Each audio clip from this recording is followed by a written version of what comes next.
It's my understanding that oral hygiene is much more effective with Invisalign. Is that true?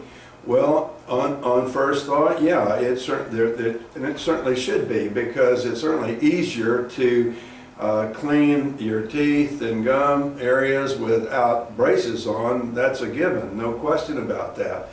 But that doesn't mean that everybody does that. Oral hygiene is a problem with people without any braces, or it's a problem with they have Invisalign. It's a problem if they have conventional braces. It's a problem if they have dentures or partials, bridges or crowns. So oral hygiene is always priority number one when you're moving teeth.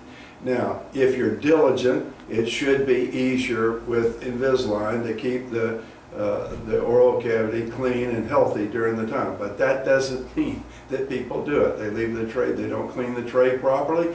Listen, if I put gloves on your hands and kept them on for 22 hours, you wouldn't begin to understand what's underneath those gloves. So when the teeth are covered, that doesn't mean the bacteria isn't happily at work underneath the tray.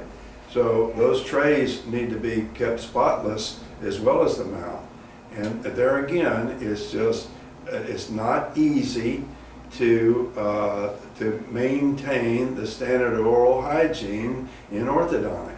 What shifts the decision from Invisalign to traditional braces? What prevailing factors are present that you need to be aware of? Why would you choose one over the other? All right, I think it is important that an orthodontist help you make that decision. An orthodontist is somebody that's had a lot of extra education in dentistry than a general dentist would have in orthodontics. So there are some things, Jerry, no question about it, that are easier to do with conventional braces.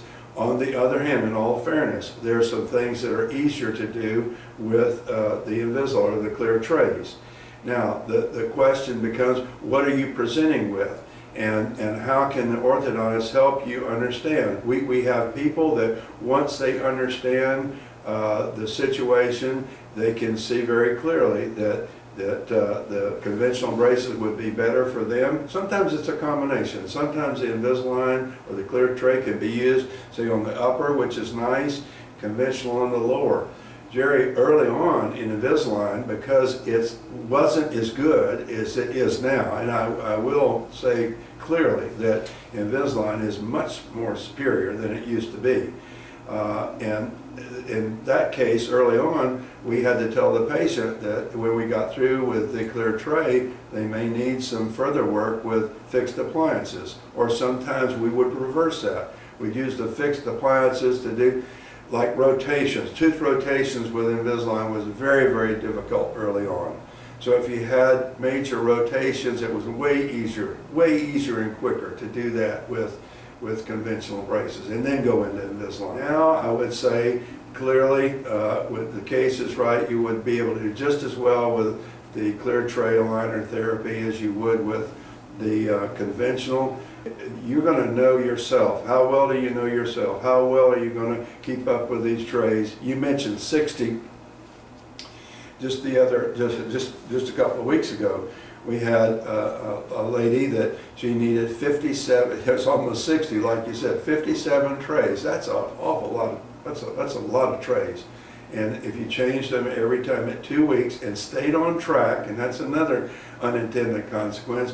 Normally, Jerry, there are one or more what we call mid-course corrections with clear tray. If something doesn't track during the treatment quite as well as it should, and you stop it right there, get new impressions, and kind of redirect the course.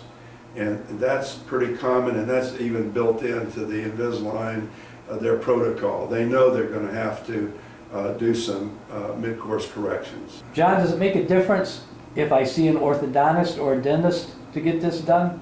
Yeah, you're going to get a big smile, because certainly I have a bias there. I think when it comes to the Invisalign type treatment, it is difficult. It is the learning curve is steep. There is a lot more to it than most people realize, and I think that an orthodontist is certainly the person that has the most, if you want somebody that has the most experience with the way teeth move and how they should be moved, I think it's hands down an orthodontist. That's what we spend our whole life doing, Jerry. That's all that I've done for, nearly 50 years now. So you understand the mechanics of it all. Well, yeah, and it's not a simple thing. It's complex. Yeah. Thank you, John. I appreciate that information. You've made it a lot easier for me to make my decision. Thank you. Thank you, Jerry.